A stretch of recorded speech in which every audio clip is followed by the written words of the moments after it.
డబ్బు, అనారోగ్యం, ఉద్యోగం, వ్యాపారం, అప్పులతో బాధపడుతున్నారా? మీకోసమే లాంచ్ యువర్ ఫ్యూచర్ ప్రోగ్రామ్. నమస్కారం శ్రీ ఆచార్య అనంతకృష్ణ స్వామి గారు. నమస్కారం అండి. సో ఈ వీడియోలో ఏం చెప్తున్నారు? మనము ఇప్పుడు అఫర్మేషన్స్ అని మనం చాలా అనుకుంటాం. ఇప్పుడు మనకు ఎట్లా ఉంటుందంటే, ఒక దేవుడు ప్రత్యక్షమయ్యాడు, నీకేం కావాలని అన్నాడు. అనగానే మనం ఏమంటామంటే, నాకు బాగా డబ్బు కావాలి. ఓకేనా, ఫస్ట్ వచ్చేది అదే, నాకు బాగా డబ్బు కావాలి. మనం కథలు తీసుకున్నా, ఏ స్టోరీలు తీసుకున్నా సరే, దేవుడు ప్రత్యక్షంగా కానీ ఏం కోరుకుంటామంటే డబ్బు కావాలి. ఓకే, డబ్బు దేవుడు తదొస్తాడు, వెళ్ళిపోయాడు. ఓకేనా, వెళ్ళిపోయిన తర్వాత డబ్బు వచ్చేసింది విపరీతం. తర్వాత ఏమైంది, మీకు అనారోగ్యం వచ్చింది. అప్పుడు అనిపిస్తుంది, డబ్బుతో పాటు నేను అనారోగ్యం ఉంది కాబట్టి ఆరోగ్యాన్ని కోరుకుంటే బాగుండు కదా అనిపిస్తుంది. ఓకేనా, అప్పుడు మళ్ళీ దేవుడు రాడు, కోరుకుందామన్నా దేవుడు రాడు. ఓకేనా, ఆ తర్వాత మళ్ళీ కొన్ని రోజులకి ఏమనిపిస్తుంది, ఇంట్లో ఏదో సమస్యలు వస్తాయి కాబట్టి నేను మనశ్శాంతిగా ఉండాలని కోరుకుంటున్నాను. ఇది కూడా అప్పుడే దేవుడు వచ్చినప్పుడు నాకు ఎందుకు ఐడియా రాలేదు, జస్ట్ డబ్బు అని ఎందుకు వచ్చింది. అప్పుడేమంటే నేను మనశ్శాంతి, డబ్బు, ఆరోగ్యాన్ని మూడు కోరుకునేది కదా. అంటే అవకాశం అనేది విశ్వం మనకి ఏం చేస్తుంది అంటే ఒకేసారి ఇస్తుంది. అది దేవుడు అనుకోవచ్చు, ఇంకేదైనా రూపం అనుకోవచ్చు. మన సబ్ కాన్షియస్ మైండ్ ఏదైతే సృష్టించుకుంటామో అదే అనుకోవచ్చు. అంటే మనకి ఎప్పుడు ఒక కొత్త సమస్యతో మనం బాధపడుతుంటాం, ఏదో ఒకటి. కాబట్టి మనం ఏం చేయాలంటే, ఏం కావాలి మనకి డిసైడ్ చేసుకోవడానికి ఏది కూడా మనకి సరైన పద్ధతి తెలియదు. కాబట్టి మీరు ఏం చేస్తారంటే, మీకు ఏమేమి కోరికలు ఉన్నాయి. ఒకటి, ఫస్ట్ డబ్బు కావాలి. 2 ఆరోగ్యం కావాలి. 3 ఐశ్వర్యం కావాలి. ఓకేనా, ఆ తర్వాత మీకు ఇంకేమేమి కావాలి, ఒక బిల్డింగ్ కావాలి, లోపల ఇల్లు కావాలి. ఇట్లా ఒక 100 కోరికలు రాయొచ్చు. మీరు కూర్చుంటే ఒక 100 కోరికలు రాయొచ్చు. ఓకేనా, కానీ 100 కోరికలు ఉన్నాయా మీకు? అవి అప్పుడు ఐడియా రావు మీకు. మీరు కూర్చున్నప్పుడు ఆ సమయ సందర్భాన్ని బట్టి ఒక్కొక్కటి గుర్తుకొస్తారు. కాబట్టి ఫస్ట్ ఏం చేస్తారంటే, ఒక 10 కోరికలు డిసైడ్ చేసుకోండి. ఒక 10 కోరికలు నీట్గా ఒక పేపర్ తీసుకొని, ఎల్లో పేపర్, రెడ్ పెన్ తీసుకొని ఒక 10 కోరికల్ని నీట్గా, అంటే ఎలా అంటే మీరు ఎలాంటి అలజడి లేకుండా ప్రశాంతంగా కూర్చొని, ఇక్కడ మనకి ప్రైమరీ నీడ్, సెకండరీ నీడ్ అని ఉంటుంది. ఓకేనా, ప్రాథమిక అవసరం, ద్వితీయ అవసరం. ప్రైమరీ నీడ్ ఏమో అవసరం ఉంది మనకి అంటే, ఇప్పుడు ఫస్ట్ దానికి మనకు అప్పులు ఉన్నాయి, దానికి సరిపడా డబ్బు కావాలి. ఓకే, ఆ తర్వాత ఇంకేముంది, సెకండరీ నీడ్.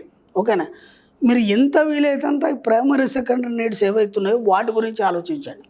ఫస్ట్ ప్రైమరీ నీడ్లో ఏమొస్తాయి ఒక 10 పాయింట్స్ రాసుకోండి. ఓకేనా, ఇంకేం అవసరం లేదు, సెకండ్ నీడ్ వద్దు ఇప్పుడే. ఈ ప్రైమరీ నీడ్లో వచ్చినటువంటి 10 పాయింట్స్ ఏవైతున్నాయి అంటే, ఎప్పటి నుంచో మీ ఆవిడకి నేను ఒక నెక్లెస్ చేయిస్తాను అనుకున్నాను, అది కూడా ప్రైమరీ నీడే పాపం. ఎందుకంటే దాదాపు 10 సంవత్సరాల నుంచి ఆమెను ఆశపడుతున్నారు కానీ ఏనాడు చేయించలేదు. ఎందుకంటే ఎప్పటికప్పుడే పరిస్థితులు ఉన్నాయి కాబట్టి. ఇప్పుడు అది ప్రైమరీ నీడ్, ఎందుకంటే 10 సంవత్సరాల నుంచి పెండింగ్ ఉంది కాబట్టి అది ప్రైమరీ నీడే.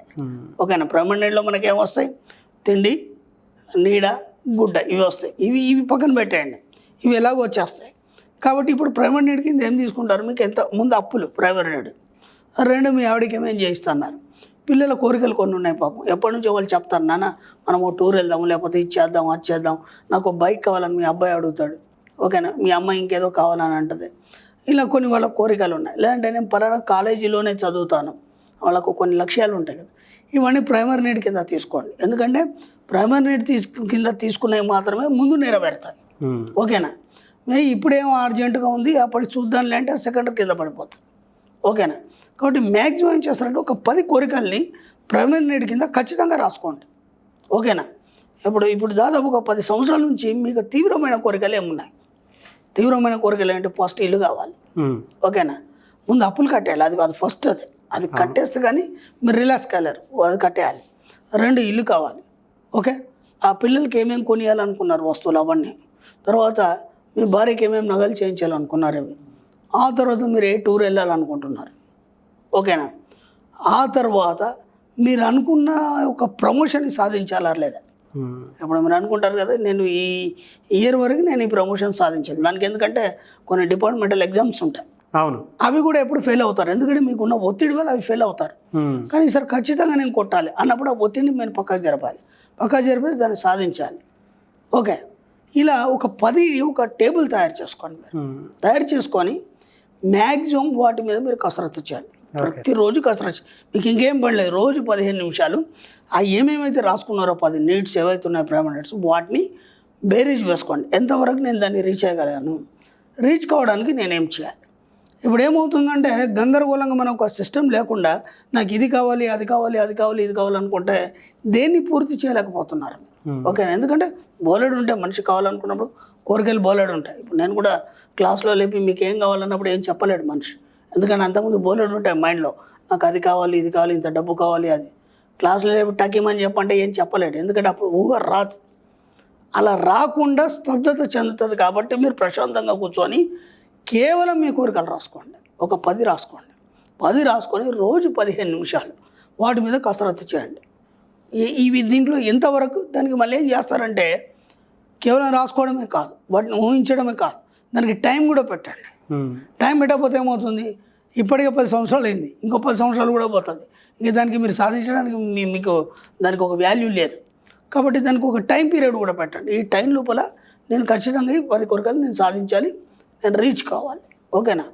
దాంట్లో ఖచ్చితమైనటువంటి నిజాయితీ ఉండాలి, మీకు స్వచ్ఛత ఉండాలి, నిజాయితీ ఉండాలి. అంటే స్వచ్ఛత నిజాయితీ అంటే ఆ ఒక కోరికకు సంబంధించి మీరు ఎంతవరకు వర్కౌట్ చేశారు. ఓకేనా? ఆ వర్కౌట్ చేయకపోతే మళ్ళీ అది కాదు, ఏదో రాసుకున్నారో చదువుతా అంటే కాదు. కాబట్టి స్వచ్ఛత ఉండాలి, నిజాయితీ ఉండాలి. ఆ దాంట్లో మీరు ఎలాంటి ప్రయత్నం చేయనప్పుడు మీ మనసు ఒక రకమైనటువంటి చీకు అనే భావన మీకు రావాలి. అట్లా వచ్చినప్పుడు ఏమవుతుందంటే దానికోసం మీరు ప్రయత్నం చేస్తారు. ఇలా 1 అయిపోయింది, 2 అయిపోయింది, 3 అయిపోయింది, అలా ఒక 10 ఖచ్చితంగా మీరు రాసుకొని ఇప్పటివరకు మీరు ఏం సాధించారు దీంట్లో ఏమంటే దాన్ని టిక్ కొట్టేసేయండి. కొట్టేసి మిగతా ఇంకెన్ని ఉన్నాయి అవి చేయడానికి నేనేం కావాలి, నాకేం కావాలి, మీరు ఎవరినేం అడగాల్సిన అవసరం లేదు. నేను ఇంతకుముందు కూడా ఎన్నో చెప్పాను, మీకు ఏం కావాలి జస్ట్ పడుకునే ముందే అఫర్మేషన్ చేయండి. ఓకేనా? ఇప్పుడు ఈ 10 కోరికలకు సంబంధించి మీరు ఏవైతే రాసుకున్నారో వీటికి సంబంధించి విశ్వం అనేది డిజైన్ తయారు చేస్తాం. ఎందుకంటే వాటి తప్ప అవి తప్ప మీకు ఇంకా వేరే ఆలోచన లేదు. వాటి మీద దృష్టి పెట్టారు కాబట్టి వాటిని మాత్రం మీరు డిజైన్ ఇచ్చారు విశ్వానికి. కాబట్టి విశ్వానికి కూడా ఇంకేం పని లేదు, ఇంకా అది కన్ఫ్యూజ్ కాదు విశ్వం కూడా. అక్కడ కన్ఫ్యూజ్ ఆ 10 వాటి మీదే కసరత్తు చేస్తుంది. అది ఎంత వీలైతే అంత తొందరగా మీకు వాటిని నెరవేర్చాలని ప్రయత్నంలో ఉంటుంది. కాబట్టి జస్ట్ ఒక 10 మాత్రం రాసుకోండి, వాటిని నిరంతర శ్రమ చేయండి, వాటి మీదనే ఆలోచన చేయండి. దానికి ఒక టైం పెట్టండి. ఆ టైం లోపల ఖచ్చితంగా మీకు విశ్వం అనేది వాటన్నిటినీ సమకూరుస్తుంది. ఆ 10 అయిన తర్వాత అప్పుడు మళ్ళీ ఫర్దర్ అయిందని మళ్ళీ ఆలోచించుకోండి. అంతేగాని అది ఇది అది అని ఒక 10-20 రాసేసుకొని నేను ఇది కోరుకోవచ్చా అది కోరుకోవచ్చా, ఇదే ఎందుకు కాలేదు అదెందుకు కాలేదు, అది ఎక్కువ అమౌంట్ కాబట్టి అది కాలేదేమో, ఇది తక్కువ అమౌంట్ కాబట్టి తొందరగా అయిపోయిందేమో, ఒక్కోసారి చిన్నదే కాదు పెద్ద టక్కిమైపోతుంది. అరే అది ఇంత చాలా ఈజీ అనుకుని నేను అది కాలేదు, ఇంత పెద్దది ఎందుకు అయింది, అసలు దీని గురించి కూడా నేను ఊహించలేదు.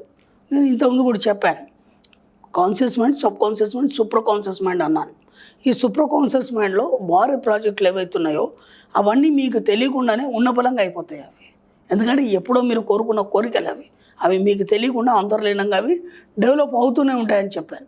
కాబట్టి వాటన్నిటిని మీరు విశ్లేషించే అవసరం లేదు. కేవలం మీరు ఏవైతే రాసుకున్నారో 10 వాటి మీదే దృష్టి పెట్టి వాటి మీదే కసరత్తు చేయండి. నీతిగా నిజాయితీగా ఒక విశ్లేషణ చేయండి. ఖచ్చితంగా రోజు ఒక 10 నిమిషాలు వాటి కోసం కేటాయించండి. మీరు ఎంత కేటాయించి వాటి మీద కాన్సన్ట్రేషన్ చేస్తే అంత తొందరగా మీ పనులన్నీ టకటక అయిపోతాయి.